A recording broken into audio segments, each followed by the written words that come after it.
The Invisible Boy by Trudy Ludwig, illustrated by Patrice Barton. Can you see Brian the Invisible Boy? Even Miss Carlotti has trouble noticing him in her classroom. She's too busy dealing with Nathan and Sophie. Nathan has problems with what Miss Carlotti calls volume control. He uses his outside voice inside too much. Sophie whines and complains when she doesn't get her way. Nathan and Sophie take up a lot of space. Brian doesn't. When the bell rings for recess, Micah and JT take turns choosing kids for their kickball teams. The best players get picked first, then the best friends of the best players, then the friends of the best friends. Only Brian is left, still waiting and hoping. JT glances in Brian's direction and just as quickly looks away. "We've got enough players for each team," he tells the others. "Let's just play ball."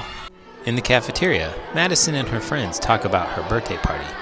"The rope swing over the pool was awesome," says JT.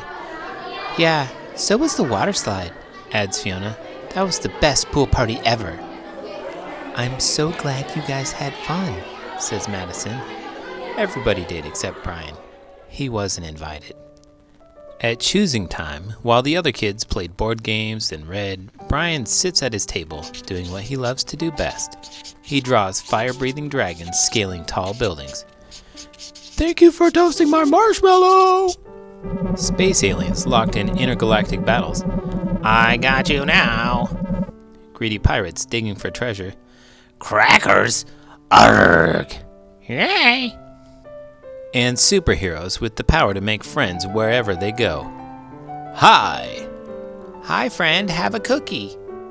On Monday morning, Mrs. Carlotti introduces Justin, a new student, to the class. Brian smiles shyly at him. Some of the other kids sneak looks at Justin, trying to figure out if he's cool enough to be their friend. They haven't quite made up their minds yet. At lunch, Madison and JT watch Justin eat with chopsticks. "What's that?" asks Madison as she points to Justin's food. "It's bulgogi." What?" "It's bulgogi. It's Korean barbecue beef. My grandma made it for me. It's really good. Do you want to try some?" "There's no way I'd eat bulgogi." And the kids laugh. All of them. That is, except Brian. He sits there wondering which is worse, being laughed at or feeling invisible. The next day, when Justin goes to his cubby to put away his backpack, he notices a piece of paper with his name on it. "Justin, I thought the bulgogi looked good. Brian. Yum!" At morning recess, Brian finds a piece of chalk on the ground and starts drawing. "You're Brian, right?" "Yeah. Thanks for the note." "Hey, Justin!" Emilio calls out from the tetherball court. "You're up next!" "Sorry, I gotta go," says Justin. "By the way, it's a really cool drawing," he adds before taking off. Back in class, Mrs. Carlotti asks the kids to team up in twos or threes for a special project. The kids scurry around the room to pair off. Brian heads towards Justin. "I'm already with Justin," says Emilio. "Find someone else."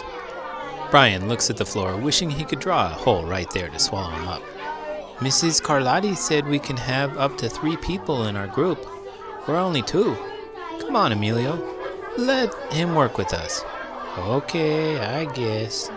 Mrs. Carlotti gives the class directions for the project. "Your assignment is to work together to write a story about what you see in the photograph. Use your imagination and have fun." "Whoa, cool," says Emilio. "What kind of people do you think would live in houses like that?" "I don't know, but I bet Brian could draw them to go with our story." Brian smiles as he takes out his lucky pen. The crooked story we made up on the spot. It's lunchtime again, Brian's least favorite part of the day. Another 20 long minutes of kids talking and laughing with everyone else but him. "Brian!" he hears someone shout. "Hey, Brian, over here!" Brian turns and sees Justin waving him over. Emilio nods at Brian as he makes room for him at the table. Maybe, just maybe, Brian's not so invisible after all. "Cookie?" "Thanks."